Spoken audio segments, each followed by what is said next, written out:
Welcome to this seminar. Good morning to everyone. This seminar is about biophysical methods for studying binding kinetics.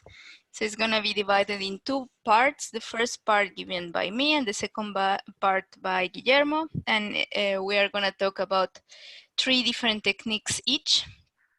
The ones I will talk about are surface plasmon resonance, biolayer interferometry, and switch sense. This last one being the one that I'm working with. And but first of all, I want to define some concepts. So the first one is, what is a biosensor? Because actually all the techniques that I'm going to talk about are defined as a biosensors.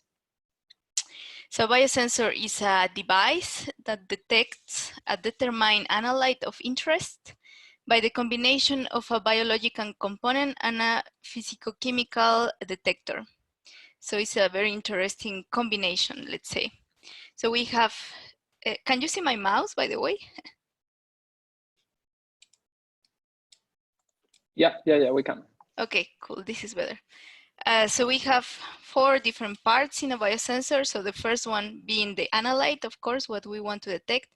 This can be whatever we want. So a protein, ions, a toxin, small molecules, nucleic acids like RNA or DNA. So the second part is the biorecognition element, which is basically the ligand, and that provides the specificity of a biosensor. This element can be either a protein, a nucleic acid, an organelle, a microorganism, etc. And so this biorecognition element is going to be the one that binds the analyte. Upon the binding of the analyte to the biorecognition element or the ligand, we will get a certain signal that will depend of the complex that we formed. So this signal can be either charge, so like electrons, it can be photons, so producing or absorbing light, it can be heat or mass, for example. And depending on this signal, we will have a different type of transducer. So for example, if the signal is charge-based, then we need an electrode. If it is light-based, then we need a photon counter, and so on. So this transducer is able to translate this biorecognition signal into an electrical signal that then can be after processed by a computer. So biosensors mainly give an answer yes or not to a binding event, so if it binds or not. But to characterize this binding event, we need minimum this kind of yes or not answer, but we also need to know the binding affinity, so how strong is the ligand binding to the analyte, and we also know we also need to know the kinetics, so how fast is the interaction, and of course the specificity. And just for you to remember what is affinity and all these KD, K on and K off, I just borrowed this slide from Jos that he gave in the last workshop. And here we have that in a one-to-one interaction, so one target, one ligand, we will form a complex at a rate given by Ka, so the association rate constant. And this complex is also gonna dissociate at a Kd or at a dissociation rate constant. So when we are at equilibrium, association and dissociation happens, and at this equilibrium, we can obtain the affinity that is given by Kd, that is the equilibrium dissociation constant, and this Kd it's equal to the ratio between the unbound parts, so the ligand and target, divided by the complex. So now we can rewrite this Kd related to the association and dissociation rate constants. And Kd then is equal to the ratio of Kd divided by Ka. So now what does this Kd and Ka actually mean in real life? So Ka, the association rate constant, is related to what we call recognition. So how probable is that the complex is formed when the target meets the ligand? And then the Kd is related to the stability of the complex. So once the complex is formed, how easy it is for the complex to dissociate. So now, now we know what is the affinity, but we will also like to know what is, how are the kinetics, so how fast or how slow are the kinetics. And this is important because, for example, here we have 3 different complex pairs, let's say, and all of them have the KD equal to 1 nanomolar. So the KD is given in concentration units. All of them have the same KD, but we see that they behave very different in time. So for example, the green curve has in the association phase is very fast, so it's very probable that the complex is formed. But once we enter to the dissociation phase, then we see that the complex is not really stable, so it dissociates very fast. Now we have the opposite, in which the association takes very, like, kind of long, and but once the complex is formed, is stable over time. And then we have the curve in the middle, the brown one, which have a more or less a fast association, and the complex is also more or less stable. So that's why we need to know about the kinetics, so how the association and dissociation behave, and not just the affinity. So now, what I showed you here is called a sensogram, and is the type of graphs that we will be seeing in all these techniques. And these graphs are all basically the same for all of the techniques, and they consist in time versus a change in signal, basically. And in this time, we will have, in the x-axis, we can define different phases. So the first phase, for example, here is the baseline, so nothing happens, there is just the ligand. Then we enter to the association phase when we inject the analyte, and the analyte binds the ligand. And then there is a point in time where we inject buffer, so the dissociation phase starts, and the analyte leaves the ligand. So from this association phase and from the dissociation phase, we can extract the kinetic constants, the K on, the association, the K off, the dissociation rate constant, and then by making the ratio, then we can get the KD, so the affinity. Now I'm going to start with the first technique that is called surface plasmon resonance, or SPR. You might have heard about it already before. So for this, I would like to explain 2 concepts. The first one is called the total internal reflection, or TIR. This is a physical phenomena that happens at the interface of 2 transparent media with different refractive index. So the refractive index is basically tell us how the light travels in a certain media. So when we shine light from the media with higher refractive index to the interface of the medias, some of the light is going to be refracted, which means that it's going to pass through the other media, and some of the light is going to be reflected back. So there is an angle called the critical angle at which all the light that we shine is going to be reflected. At this critical angle and above, above this critical angle, everything is going to be reflected. So that is why it's called total internal reflection. Now the second concept is called surface plasmons. So this phenomena happens at the surface of conductive metals, for example, gold. And as it is a metal, it has free electrons. And these free electrons can be excited by, for example, light. When the electrons get excited, then they start to oscillate or resonate. And this oscillation of the electrons is called a plasmon resonance. And as it is on the surface, then it's called surface plasmon resonance.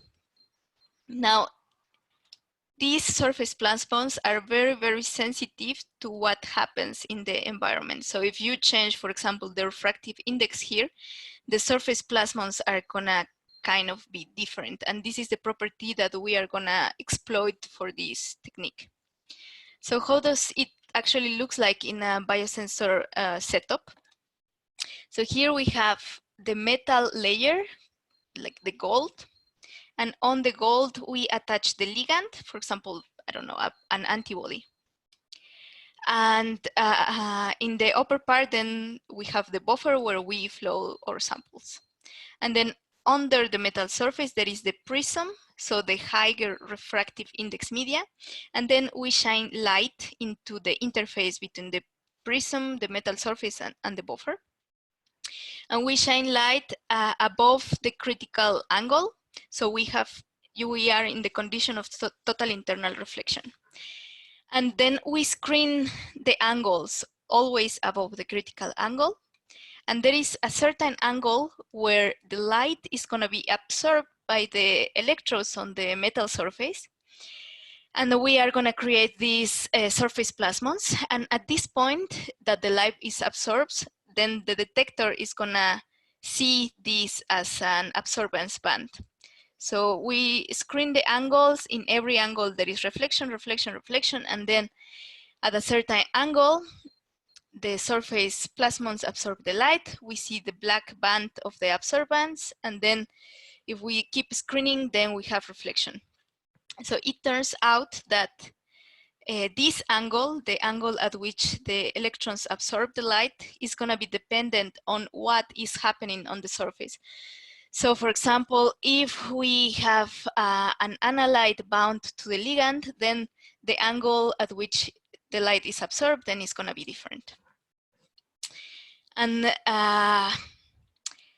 so this is another schematic to explain it better. So we have, for example, when there is no analyte bound to the ligand, then the angle at which the light is absorbed, we call it angle 1. And then when there is an analyte bound to the ligand, then the angle at which the light is absorbed by the surface plasmons is a different one, and we call it angle 2. And by monitoring this change in the absorbance angles, let's say, we can actually construct the sensogram. So from this sensogram, we have the different phases we talked about, so association, dissociation. And from these both phases, we can obtain the kinetic constants, K off, K on, and then obtain the affinity KD. This is more or less how it looks in real. We have the metal layer, then the prism or the glass, and on top of the metal layer, we have a polymer matrix where we actually bind the ligand, attach the ligand. And then we have a flow cell where we flow the buffer with the analyte, and then we screen the angle, the absorbance angle, or the surface plasmon resonance angle. There are many vendors, like a lot of vendors that commercialize this technology. One of them is GE, and all of them are based in chips. So they, on the chip, they have this, the setup, like the gold, and then they insert the chip, and all the machine contains all the microfluidics and the necessary things to perform the assay. So now the main features of this technology are that it's a chip-based biosensor that works with the principle of changes in refractive index. One molecule needs to be immobilized on the chip, so the ligand, and the other one is just flushed. We have a real-time analysis, and it uses a microfluidic system within the big machine, not in the chip. And we are able to measure the K on, K off, KD, and some thermodynamics.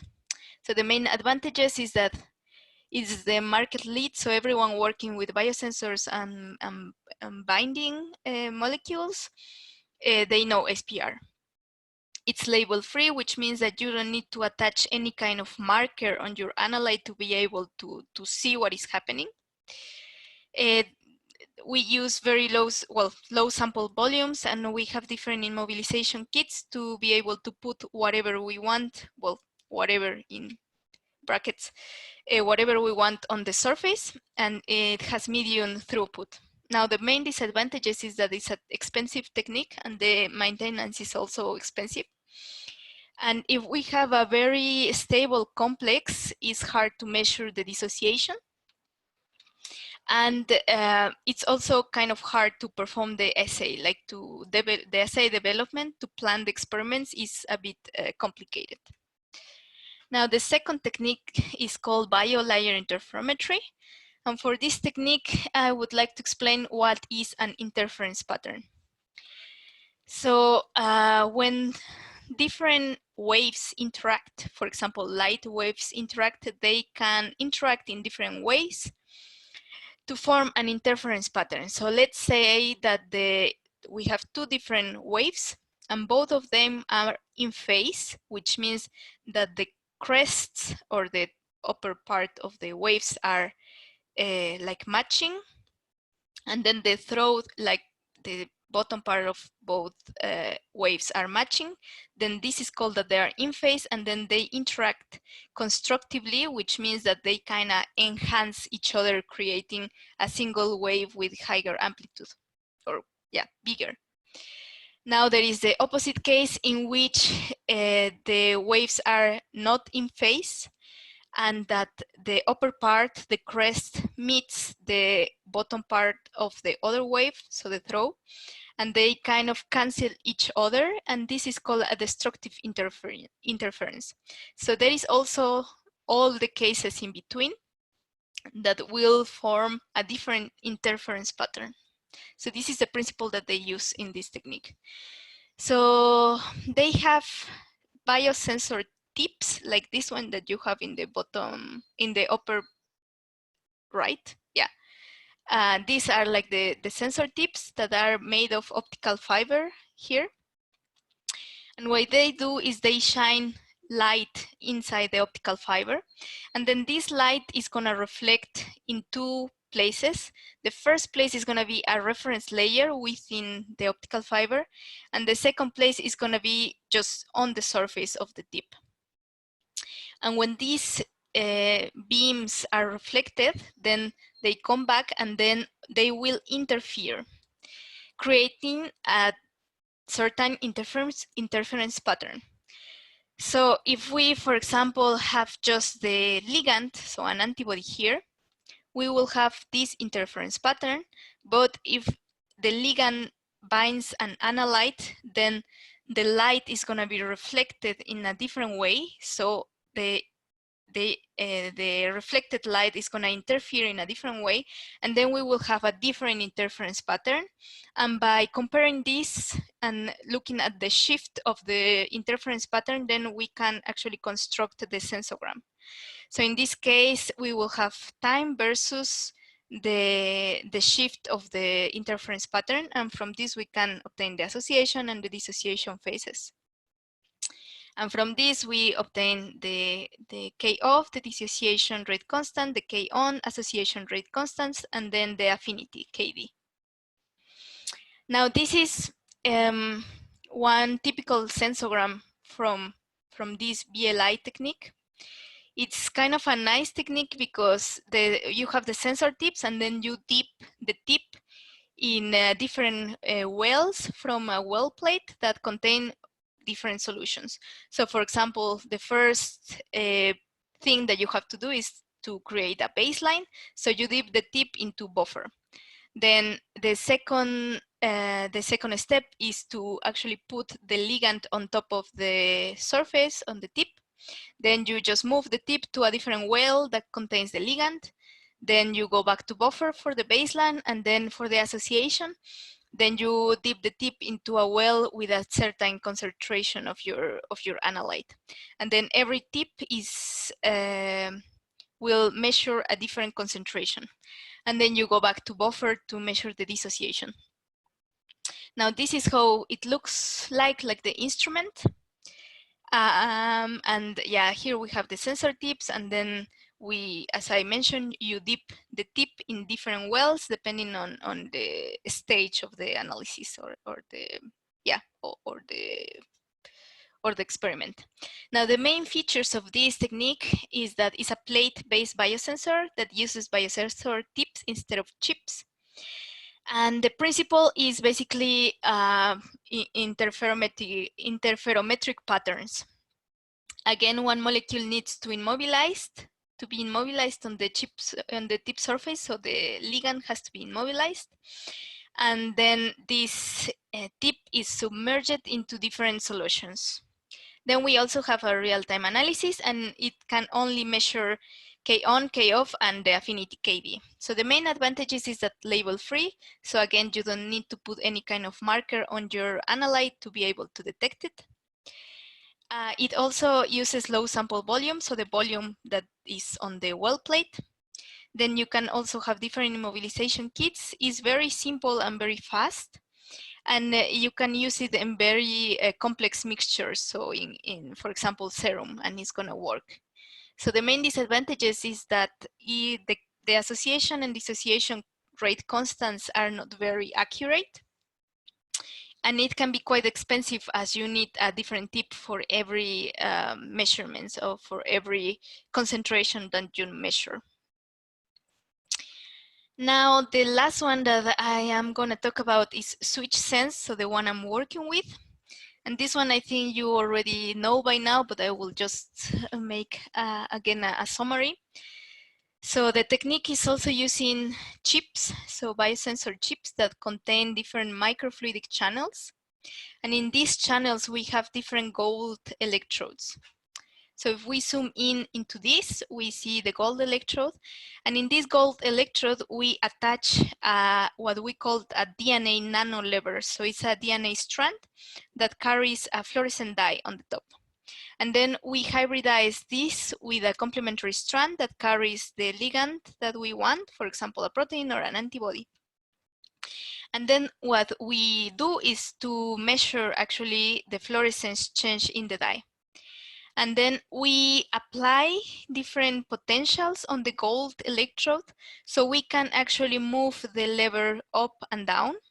And this is because when we apply a positive potential, as the DNA has an overall negative charge, then we are going to be attracting the nanolever towards the surface. And at this point the dye is going to be quenched, and we are going to measure this quenching of the dye. And then when we apply the negative potential, then we repel the nanolever and we put it in an upward position. And then the fluorescence is recovered, and we also going to measure that. And we have two different measurement modes. The first one is called the static mode. So in this mode, we just apply a negative potential. So the nanolever is in upward positions, and we just look at the fluorescence of the dye. So it turns out that if an analyte binds the ligand, this complex is gonna simply affect the fluorescence of the dye, and we just gonna measure that, how the fluorescence changes upon the binding of the analyte. And then we have the second mode that is called the dynamic mode, in which we are actually switching up and down the nanolever. And in this case, we measure the switching speed. So which means that when we do not have an analyte, the switching speed is faster because let's say it's lighter, like the whole thing is lighter, so you can switch faster. But if the analyte is bound to the ligand, then this thing becomes a little bit heavier, and then the switching is going to be slower. And by measuring and monitoring this, then we can also obtain some kinetics. So yeah, wait. Yep. So I have just some movies here to explain you better about the two different modes. So this one is the static mode. So we have the gold electrode, the channel, and then the nanolever with the dye, and then the complementary strand with the ligand. So in this case, in the static mode, you just apply negative potential, so the nanolever is in upward position. Then here nothing happens because there is no analyte, but then at some point we inject the analyte binds to the ligand, and then this complex kind of quenches the dye, and then we measure this. This is the association phase. And then when we inject buffer, we start the dissociation phase, the analyte leaves the ligand, and the fluorescence is recovered. So from this, we construct the sensogram, and we obtain the K on, the K off, and then by making the ratio, then we get the affinity, the KD.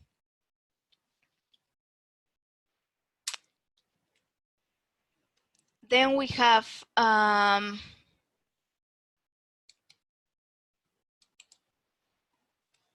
wait, because I'm missing one slide. I think you pressed twice. I think I saw that you were pressing twice. Okay. Can you, I think. Yeah, now you see it? Okay, I think you see it. Yes. Okay, so this is the other mode, the dynamic mode, which here we have again the gold electrode, the nanoliver with the dye, and then the ligand. And in this case, we are applying positive and negative potentials. So we switch the lever. And nothing happens here because there is no analyte. Then at some point, we inject the analyte. And then we look that the switching speed is slower. And then we detect this. This is the association phase. And then we inject buffer, so we go into the dissociation. Then the analyte leaves the ligand, and we recover the speed of the switching. And from this, we obtain the K on, the K off, and then again, by making the ratio, we get the KD.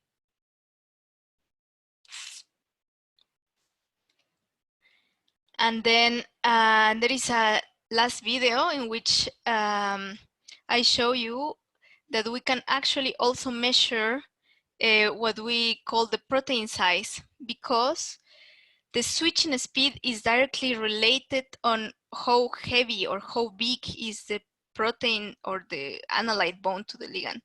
So when there is no analyte, then the switching speed is faster. Then if there is a very big analyte, then the switching speed is very slow. And by some mathematical models, we can correlate this with the size of the protein. And we can not just measure the size, but also conformational changes upon binding of analytes. And this is a very cool feature that this technology has. So now these are the two series of instruments that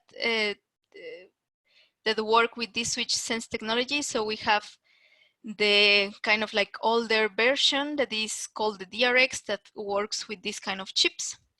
And then we have the Helix that is the new version that has like much more capabilities, etc. But basically it works with the same kind of technology. And now the main features are that it's a chip-based biosensor like SPR. The principle is we use electroswitchable DNA layers. And again, one molecule needs to be immobilized on the chip and the other one is flushed. We also have real-time analysis. We use microfluidics that are embedded within the chip, not in the instrument. And then we are able to measure K on, K off, KD, thermodynamics, conformational changes. And we can also measure multi-ligand affinities and abilities. So the main advantages is that we also use low sample volume. We also have different immobilization kits to put different ligands on the surface. We are able to measure protein or size and conformational change, and we can also measure multiple targets. We can also work with complex mixtures, and we mainly are a technique or strongest analytes are or systems are RNA and DNA based. So the main disadvantages is that sometimes the assay development is not very straightforward, so it takes some time to perform and to plan the experiment. And also that the chips have to be handled carefully. So if you don't follow the instructions, the chips they are not very stable. And yeah, that is basically all from my part. So these three techniques: surface plasmon resonance, biolayer interferometry, and switch sense. And yeah, if you have any questions, just let me know. But basically we can, with all the techniques, they all measure K on, K off, and KD. Some of them have more capabilities, but yeah, it always depends on what you want to measure. I'm going to just give you a few ideas about 3 biophysical methods that we are going to find in our data related with the project, especially with the RNA protein interactions or binding that we are going to study. So I'm going to focus in ITC, which is isothermal titration calorimetry, FP, which is fluorescent polarization or fluorescent anisotropy, is the same technique, and ligand tracer, which is the technique that I'm using. The first one is the isothermal titration calorimetry, and this is really important because it's the one that is going to give more accurate data from my point of view, in which is related with the binding. And I think that's also important if we are trying to study the binding of RNA and protein. So in this case, we have to understand that the thermodynamic parameters that are really important to characterize interactions, and also are really important later on to also talk about the kinetics, that in this case, for example, we will not get the proper kinetic information about the K on or K off that Anahí showed before, but it's going to be important at least to get the affinity of the binding. So basically the ITC, what is going to do is just to measure the heat generated or absorbed. We will see it better in the next slide. And with that data, we will be able to extract some parameters, basically the KD, the enthalpy changes, and the binding stoichiometry. And using that and the different equations that we all should know, we can get other valuable thermodynamic information about the process that we are studying in this case. So how it works, this nice technique? I mean, in the end, it's quite simple. We have basically two chambers. One is going to, or two cells. One is going to be just a reference cell with a suspension, and the other is going to be a reference cell with our protein in suspension. So for example, in this case, I'm going to talk all the time as we are having protein as a target and the RNA as a ligand. So we'll have our protein as suspension in the chamber in an adiabatic jacket, so the temperature is going to be controlled. And then we're going to add over time different concentrations of our RNA. That is not going to be labeled or anything, it's just going to be just RNA. And then this also is stirrer, so everything's going to be mixed, and we are going to measure how is the heat changing over time, the temperature changing. And with that data, we can just see how is the binding, because you know that when binding is happening, heat is released or absorbed, depending on. And that is the data is going to be collected by the ITC, and with the one that we are going to use to get the curves. And that is basically the next slide. Because this is an example, it's not RNA protein, but it's a small molecule binding to the carbonic anhydrase 2. We can see that the data that we got in the beginning is integrated, so we can get these nice sigmoidal curves. And is the proper sigmoidal curve the one that we are going to use to extract information? So as you can see on the right side, from that sigmoidal curve, we can get the KD, so the affinity, we can get enthalpy change, and we also can get the molar ratio. So, and the molar ratio in this case is different than in a proper binding process, but in a binding process, we will be able to see if we are facing a 1-to-1 or 1-to-2 interaction. For example, if we have different binding pockets in the same protein or not. This is something that the ITC can tell us, and it's an information also we could extract from this technique. So I prepare a nice summary of basically ITC, so we all can keep it in mind when we are just looking at ITC data, or we are going to plan an experiment to use this technique. The advantage, and for me is the more important, is that we can determine the thermodynamic parameters directly without any kind of labeling. So the binding that we are going to see is the actual binding, and also that it could happen in suspension, because for example, SPR or even ligand tracer, they are not in suspension. You have to attach the target or whatever, and obviously that could influence the binding. And in this case, not. In this case, and also for us that we are looking into RNA protein interaction that should be, I think, in suspension inside the cells, not attached to the membrane. It could be attached to any membrane inside, but I think it's not a normal case for us. It could be really interesting to know this. The disadvantage, it's only useful for binding events with an enthalpic component. So if if somehow the reaction is driven by entropy, we are not going to be able to see it. The protein consumption is really, really high. And that's also a problem if, for example, we are facing expression problems of the protein and we cannot get a huge amount. This is going to be a really kind of expensive or consuming method to use. And obviously, as we have a suspension, the solubility will be really nice. If it's sticky, if it's precipitating or gated or whatever, it's not going to be, I think, a good electron one. I also put some material requirements that just in case someone is really interested, and the affinity range 1 nanomolar, 100 micromolar, just to keep that more or less in our minds when comparing with other techniques, I think will be kind of important. So this is basically my summary about the ITC. I mean, I just wanted to keep it kind of clear and quick. And then I will move to the next one, the fluorescent polarization, which is based in a really simple concept. I think you can see it now. Basically, the fluorescent polarization is relying in that, okay, we have, in this case, we have a labeled ligand, which would be our RNA, and we have our labeled RNA in a suspension, and obviously it's moving. It's moving, it's not going to be just quiet there, sad, waiting for us. It's going to be moving in all directions.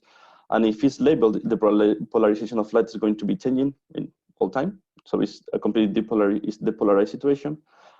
And what we're going to do is we're going to add different concentrations of protein until get a saturation curve.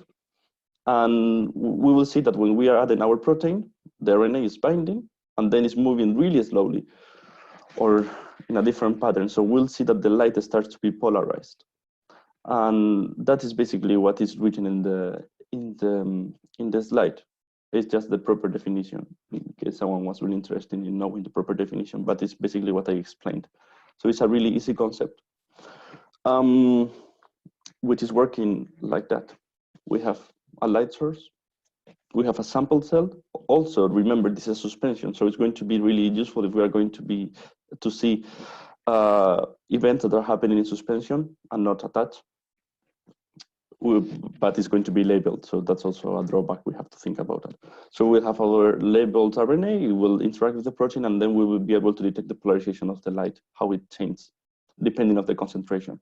And we'll measure it getting, again, these sigmoidal curves that we can see on the right side of the slide. And with milli polarization, which I think is the unit that is on the y-axis, and it's just a random unit, just to see it. So this technique, I think I have also a summary slide. The good thing is the throughput is much more higher than the ITC because you can use 96 well plate. And what I didn't say, and I just remember, is that in this case, first we have to do a saturation curve to see how is the interaction of the fluorescence labeled RNA with the protein. And we can extract the KD with that, but also we can wonder, okay, but if I want to know some parameters about the non-labeled RNA, what it could do. So when you have, the concentration that you have the complex already, the RNA with the protein completely saturated, you can use that concentration to start a displacement curve. So we will have labeled RNA bound to the protein, forming a complex, and then we can add unlabeled RNA. And just to see how is the displacement. And this is really important to see how is the labeling affecting the binding. So we can assume that the unlabeled ligand will displace the labeled one, and we can use that to calculate the Ki of the events and DC50, which is also really interesting if we want also to take a look into this unlabeled RNA. So going back to this summary slide, the advantages, high throughput, as I said. The volume compared with the ITC is quite low. And as I said, you can do the displacement curve with unlabeled ligands. The disadvantage, obviously, when you are labeling something, you will affect the binding. So then you will affect the affinity. And that's something that we have to take into account. That's also the reason that when we are comparing in different papers, maybe we see different techniques for the same binding process, we can see that they have different values. And that's also normal because there is a variability between all these techniques. And this presentation is to be aware of that and to be able to, okay, what's the best quality data for each process that we can have or not, in order to create our databases and all the RNAct work. The material requirements, obviously, as we have to do for the saturation curve, we will need really high concentration of the protein to do it. And then just I add that we need, for example, labeled ligands, which is, I think, quite obvious. Also, we have the affinity range, which is 0.01 to 100 micromolar. And this is basically a quick look into the FP fluorescent polarization technique that we will find for sure in bibliography. Maybe even we will do in this consortium. I'm not sure about that. So I said this, I will go to my technique. So basically I use the same slide that Anahí used, because it's a really good one just to see how are these processes going on. I'm not going to spend a lot of time explaining it, because it's basically the same thing that Anahí explained. And I think we will go into the differences. This is just to see how are the kinetics, parameters, and the binding. So it's not really something new. Also, I think just use it in the presentation we got in the last seminar in Brazil, so it's fine. But I have a really nice slide that I stole from João thesis presentation, and it's basically how it works. So basically we have two spots, when is the blank and when is the target, and we have a medium with the ligand. So over time we can see how is the binding evolving, getting on one side a background curve, and then getting on the other side the target signal. And in the end, we will just get an output with a subtracted background binding curve over time. Usually what we do is having two associations, so a first one and a second one with different concentrations, so we can get more better quality data, and then we have a dissociation phase. So we just, this medium with the ligand, we just take it off and we add just media without the ligand, so we can start dissociation phase. And with that information, we are able to extract the parameters. In this case, we can extract kinetics like K off, K on properly, and then KD. And as it's more similar to the switch sense that, for example, to the ATC and FP, where we cannot extract any proper K off or K on data. Just more about it was more about the affinity of the binding. And this is really good because we are doing this in cells. So we are not doing this in a surface or in a chip or in a suspension. We are doing this in living cells. So it's a much more physiological approach, especially when you are just studying, for example, drugs. It's really interesting to have this data. And obviously, when you are just studying in vitro, you are missing other kind of interactions. You are missing the whole biology of the process. So in this case, we can have also insights into that. So how is this happening over time in living cells? For a really long time, because, for example, antibodies have a really long dissociation. As the binding is really strong, they have really long dissociation phases, and that's really interesting when you are studying that. So what are the advantages of this nice technique? I don't know if I already told you about that it was really important technique because we're working with living cells, which is clearly an advantage when it's coming to test, for example, drugs that are going to be used in humans in previous stage or during the lead or heat optimization processes in the drug discovery. So yeah, basically that's for me the main advantages, and also that it's going to be an interaction over time. So we can measure it for really long times, maybe 24, 18, 16, even days. I think we got some experiments with days. And it's important because in comparison with the other techniques, we can see the proper kinetics, the K off and K on of the binding process. What are the disadvantages? Like, there is no, I will be lying if I said there is no. There is kind of a couple of them. The first one is that the throughput is not really high. So right now we have the multi-dishes which allow to run parallel experiments in the same device, but it's still a really kind of low throughput when we are compared with, for example, 384 weld format or 1516 or whatever throughput format. And also that the affinity is influenced by the leveling. In this case, it could be the fluorescent one or the radioactive one.